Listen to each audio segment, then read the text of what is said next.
As for their deviant sexual interests, she couldn't decide if it started in his brain or mind, but Cassie had gotten to the point where she appreciated that to protect her own sanity, she didn't need to know all the horrible details.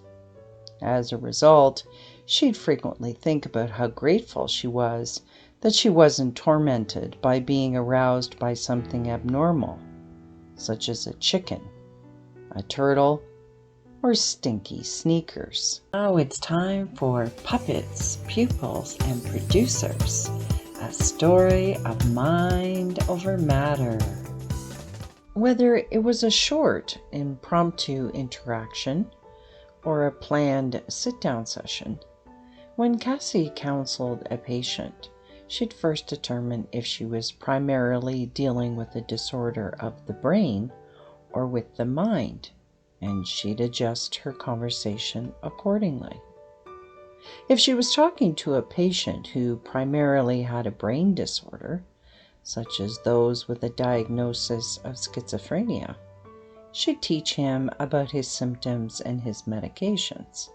Then, because he most likely lacked insight, she'd change the subject so she wouldn't have to deal with the paranoia or punch that might come next.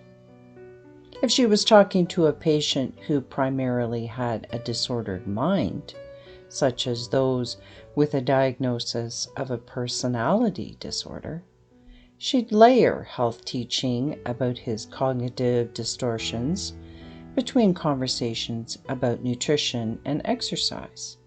Then, because he most likely lacked empathy, she changed the subject so she wouldn't have to deal with his victim mindset or another complaint against her nursing license. If she was talking to a patient with a primary diagnosis of pedophilia and a secondary diagnosis of a narcissistic or antisocial personality disorder, she'd say very little and let him unknowingly teach her how he targeted and groomed not only his victims, but friends and families as well. Then, because he lacked integrity, she changed the subject so he wouldn't get a chance to deny his offenses.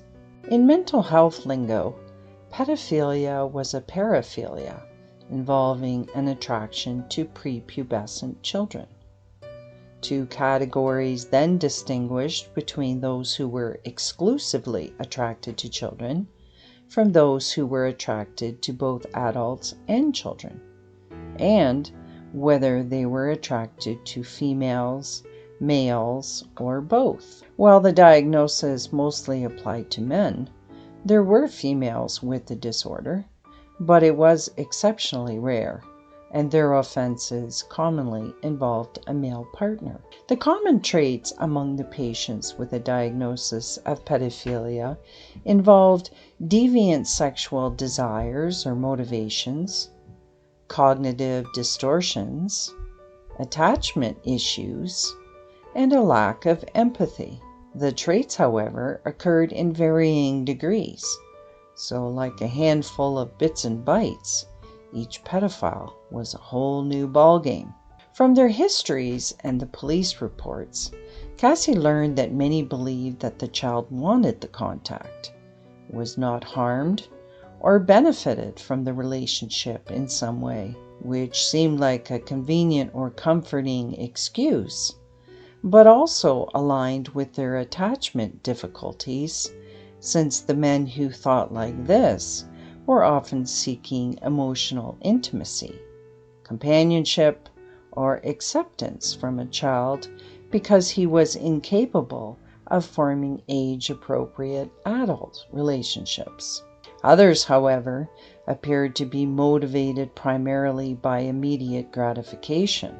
They didn't think about the physical or psychological harm they caused because they lacked empathy for others.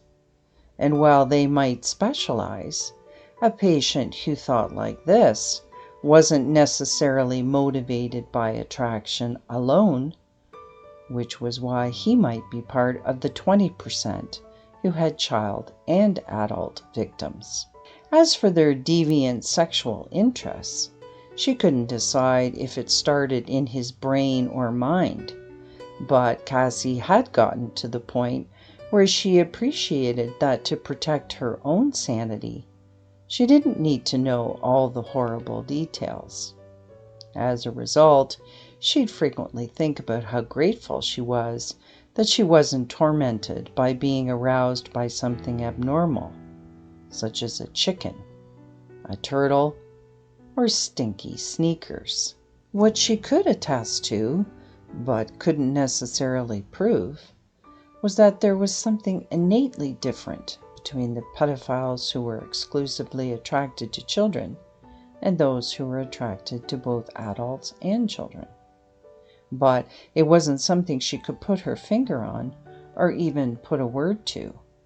It was more of an instinctual sense of knowing when a man was noticing her womanness, and an equally instinctual awareness when that innate attraction simply wasn't there. Whether it was pheromones literally floating in the air, or an energetic frequency she couldn't see, she believed it explained why some patients became angry when they couldn't have what they wanted, while others became angry because they knew they should want it, but didn't. Another distinction was that according to the police reports, some were strangers who used deception, threats, or violence so they could exploit the child. If there was any grooming, it was brief because the interaction was based on opportunity, minimizing his detection. If identification seemed likely, the child's risk of being killed increased dramatically, whereas others repeatedly exploited children they knew. Usually, they cultivated the relationship and built trust, and instead of relying on force, they relied on secrecy. Most often, the family was purposely groomed as well, making disclosure less believable. Intelligence didn't specifically play a role because some had intellectual disabilities, while others held university degrees. While the smartest weren't necessarily the most dangerous, they were often the hardest to detect because their intelligence involved planning, manipulation, and the ability to earn the trust of the child and the adults around them. After working with them for a decade, the only thing she could confidently say about the pedophiles she'd studied thus far was that every single one of them lied about how many victims they had, which was why, if they admitted to their offenses at all, they'd either lie about how few victims they had, or they lied when Cassie would overhear them boasting to another pedophile. Cassie's uncle definitely met the criteria for pedophilia, but she didn't know whether he was actually attracted to his wife or whether it was a ruse. What she did remember was in the handful of times they'd visited in her childhood, something about the way he interacted with his two children made her skin crawl. What she didn't recognize at the time was that looking at her cousins made her uncomfortable because she was looking at her own reflection. Not long after, they divorced, and Cassie overheard a conversation about supervised visits with his children. But she didn't know if they actually exposed their father's abuse or whether their parents divorced for another reason. All she knew was that her shameful secret was safe, and her wish to not see her uncle again almost came true. In the years since, she'd also learned she wasn't his only victim, because he'd also molested her brother Robert and a handful of male and female cousins on her mother's side of the family. But admitting it had happened and discussing the details were two different conversations, and the latter hadn't occurred yet. In hindsight, if someone was to ask her about the warning signs the adults had missed, the only thing she could identify was that he played with the kids too much. While all the adults took their turn entertaining them, he was the only one who consistently swam in the pool with them, the one who instigated their game of hide and seek, and the one who invited them into a dark room so he could show them how a Ouija board worked. But the biggest red flags were that he was the one who designed a spectacular haunted house at Halloween every year. And he was the voice behind the talking Christmas tree at the mall, which also made her question if he was one of the few pedophiles that molested children he knew and strangers, which he intentionally attracted with child-targeted entertainment. The last time she'd seen him was at her wedding, where she hadn't thought twice about inviting him. Instead, she sat up straight, crossed her legs, and was seen and not heard. It was fawning 101, but trauma-informed terms like that weren't a thing yet. So instead of realizing she was in survive and protect mode, the aftermath of her willingness to participate in her family's dysfunction ate at her. She hated herself for pretending it didn't happen, and soon the fantasy involving spray painting diddler on his house and car no longer compensated for the flashbacks. But in the 10 years since, she'd learned that childhood sexual abuse was one of the most underreported forms of trauma. Many survivors remained silent during the abuse like she did, and a substantial proportion never disclosed the abuse at all, which also helped to silence the voice in her head that had gone from shaming and blaming her to telling her she was a coward for not confronting him or going to the police.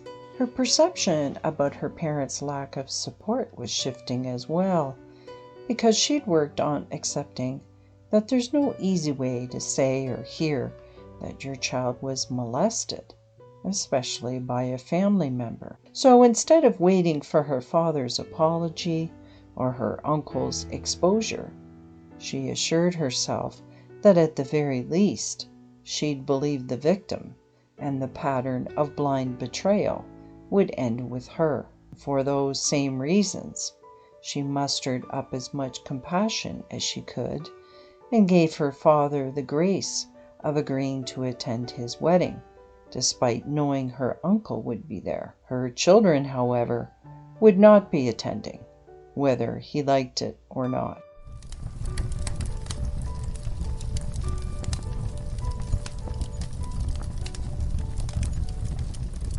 Hola, hola, peoples! If you're enjoying my fictional self-healing series, I'd love your feedback. I'd also love it if you'd feed the algorithm by following me and liking the post. And if you're stuck in the mindset and frequency of a puppet, and you'd like an energy session with me, please reach out and we'll make it happen.